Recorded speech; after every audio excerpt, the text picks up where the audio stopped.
A review of organic reactions in preparation for our test this week. Types of organic reactions include addition, substitution. There's actually two types of polymerization, addition and condensation, esterification, fermentation, saponification, and combustion. And you need to know all of them. Let's start with addition. In addition, you're going to start with an unsaturated hydrocarbon. That means a hydrocarbon that has a multiple bond, a double or a triple bond. And you're going to add everything, whether it be H2Cl2, Br2, HCl, or HBr. You're going to add everything. And you do that by breaking the double or triple bond, which then opens up bond spots or spaces in which you can add things. The key to look for is an unsaturated hydrocarbon that you're starting with, and because you're adding everything, you're only going to wind up with one product. I opened up a bond spot right here, and I opened up a bond spot right here, because the double bond was here. So it's going to open up a bond spot on each carbon, and then we were able to add the Cls. The addition of hydrogen can be used to saturate and unsaturate a hydrocarbon. It uses a catalyst such as platinum. So don't be fooled if you get an unsaturated molecule in which you're adding just hydrogen. So all you're going to do in this case is turn ethene into ethane.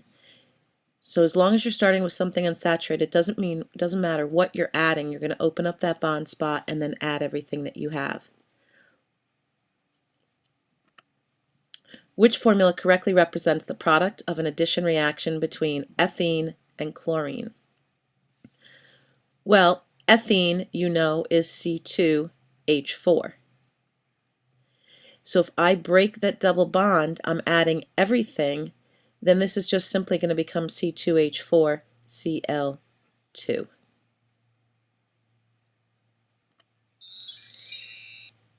Which should be choice 3. It's off a little bit, but it is choice 3. It's like in the middle.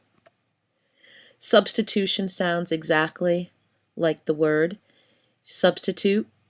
When you play a sports game, you can have so many players on the field, somebody subs in for someone else. Somebody's got to come off the field in order for someone else to go on the field.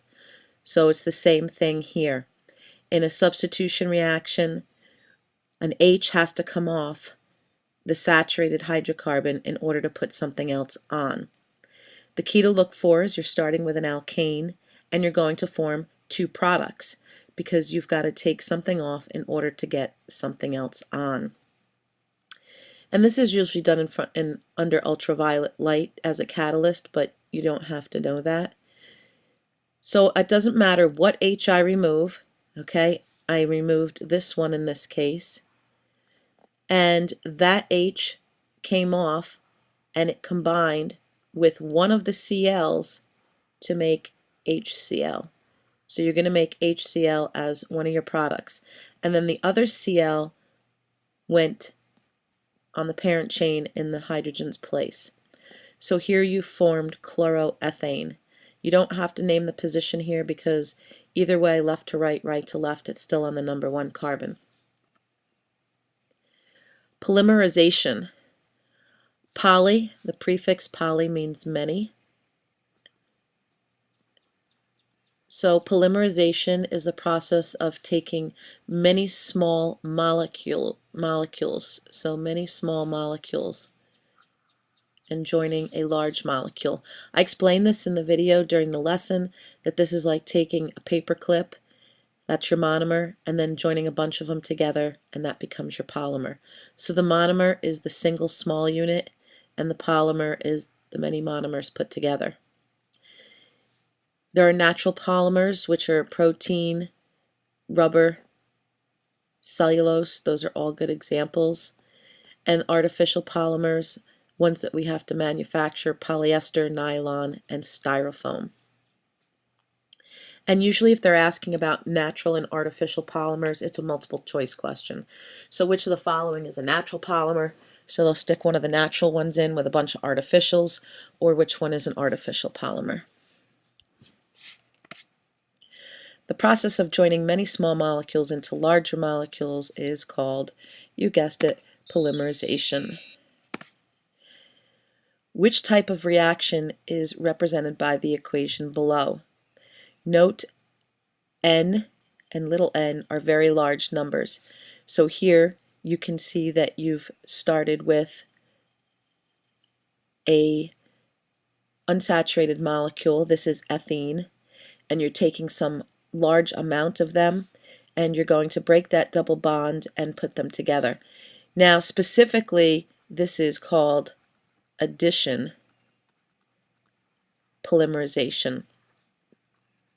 This question was very general, so you can just call it polymerization.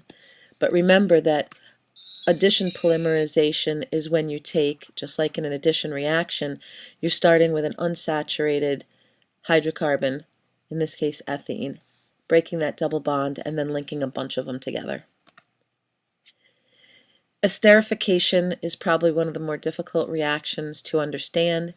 It's making an ester by combining an alcohol and an organic acid.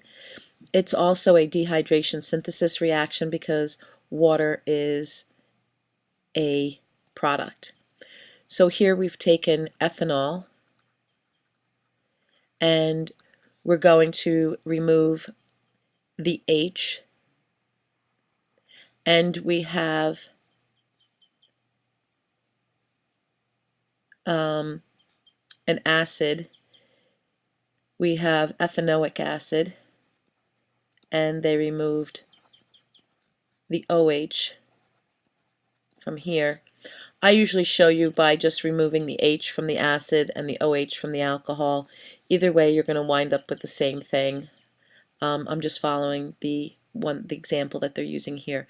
So these combine and make water.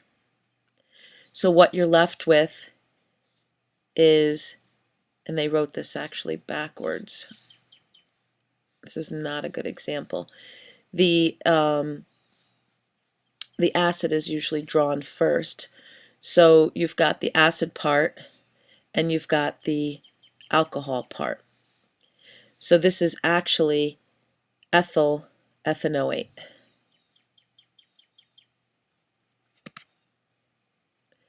Naming esters. Remember, esters have a double bonded oxygen and an O bonded to another carbon. Name the alkyl group that came from the alcohol. So the last part that's drawn is from the alcohol, and then we take the acid part and we drop the IC and we add O8.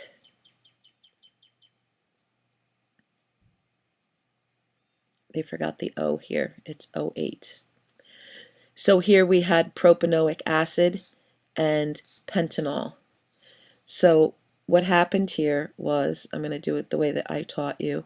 I remove the H from the acid, the OH from the alcohol. These combine to make water. If I were to redraw this, I would have my 3 C's with my double bonded O, O, and then I've got 1, 2, 3, 4, 5 C's, and I've got to put all my H's in there. Remember that when you get to the O's here, that O only forms 2 bonds. This C's good, it's got 4 bonds, so we're going to skip over here and get these guys, 4 bonds. This part came from the alcohol. It's named first. So take the carbons, the prefix, and add YL. So this is pentyl. And 1, 2, 3. I've got 3 C's that came from the acid, which is prop. And I'm going to drop the E on propane and add OATE. So pentyl propanoate and water.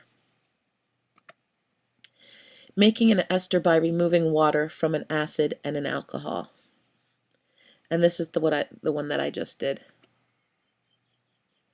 So pentyl propanoate. The alcohol is drawn last, named first. Acid is drawn first, named last.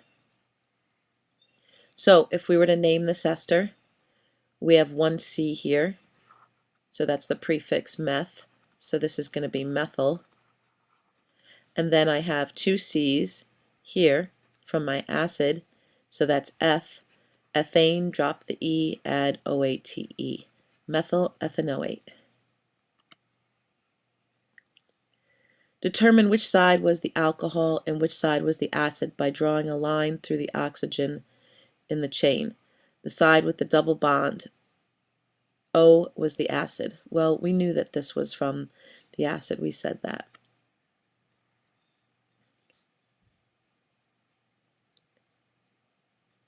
Alcohol will make you ill if you ate the acid.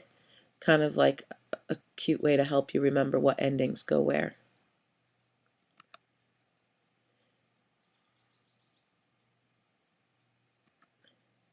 Methyl ethanoate. Okay. Given the ester ethyl butanoate, draw the structural formula of this ester. Well, the first thing that you know when you look on your table, reference tables, if you go to table R, you know that an ester has the functional group C double bond O O. I always start by drawing that. Then I look at the part that came from the alcohol, ethyl, which you know is named first, drawn last. So ethyl is two C's. I got them, and I add my H's. But came from the acid, and it's four C's. I already have one here in my functional group. 1, 2, 3, 4. And then I add my H's. This guy's good, 4 bonds. O is good, 2 bonds. Determine the gram formula mass of this ester. Well, I have 1, 2, 3, 4, 5, 6 C's. So C's, I've got 6 times 12. I'm going to have to do some long math here because I don't have a calculator out. 6 times 2 is 12. So that's going to give me 72. I've got 2 O's. So that's going to be 2. This should have been times, what I was thinking. Times 16, which is 32. And then I have hydrogens. I have 1, 2, 3, 4, 5, 6, 7, 8, 9, 10, 11, 12. 12 times 1. So 12. So that gives me 6 and 11. So it should be 116 grams if I did my math correct. Let's see what they came up with.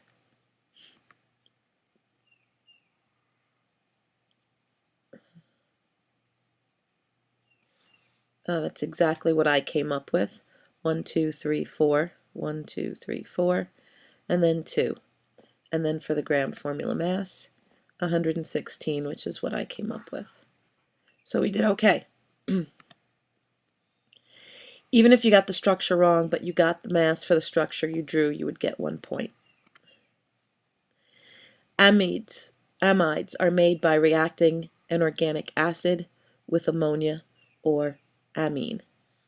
So, how do I recognize an amide? 2 things. You're looking for the double bonded oxygen and the NH2 group.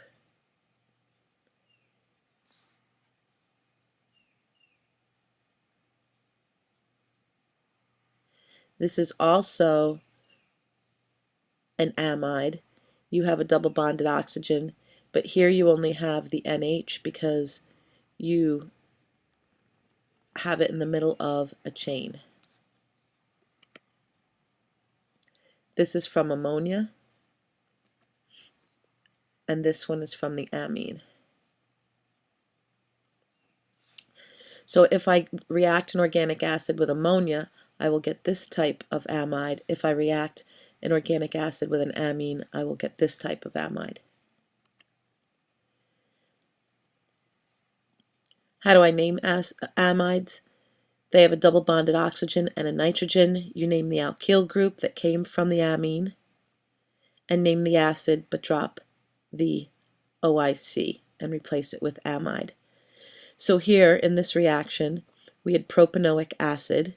You know it's an acid because you have the C double bond OOH. And we reacted it with an amine, 1-pentanamine, because here's the amine group.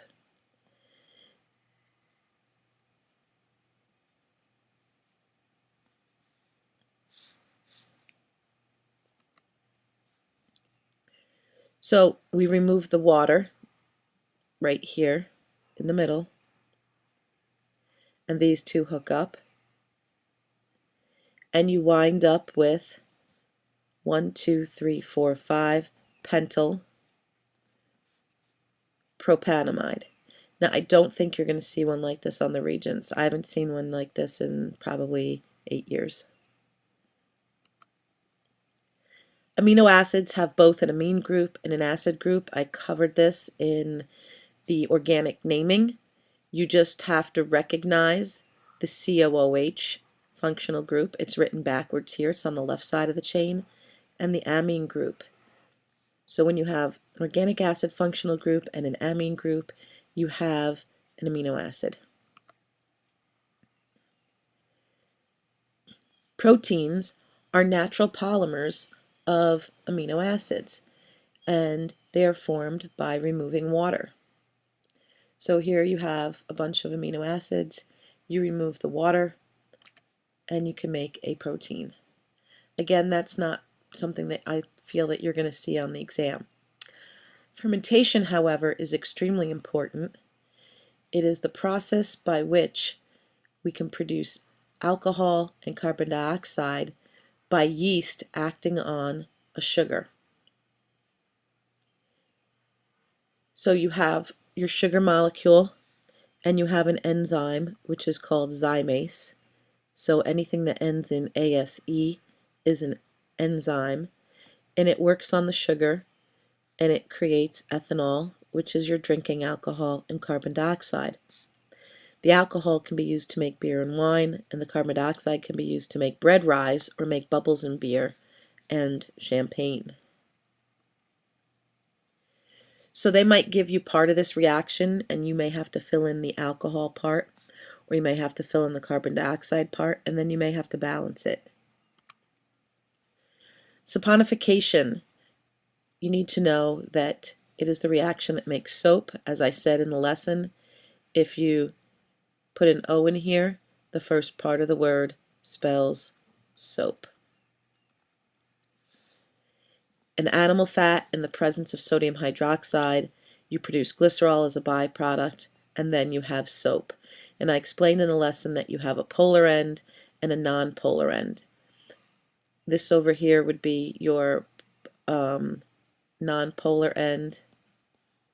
This is your non-polar end. And this would be your polar end. And I explained that soap has the two ends, polar and non-polar. One end is hydrophobic, afraid of water, that would be the non-polar end. One end is hydrophilic, friend of water, that would be the polar end. And soap bridges the gap between greases and fats, which are non-polar. So the grease fat end is going to hook up with the non-polar end, and water, which is polar, to allow you to clean things. Combustion, another big one that you need to know. It is the combining of a hydrocarbon, so a hydrocarbon with oxygen to produce carbon dioxide and water. So here I have methane with oxygen and I produce CO2 and water. Here I have octane with oxygen and I produce CO2 and water. And here I have alcohol, because alcohol will burn and it produces carbon dioxide and water. And you will have to know these products cold.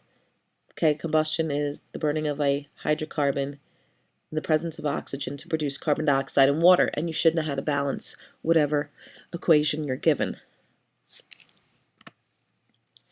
All right, so which reaction is a product of soap?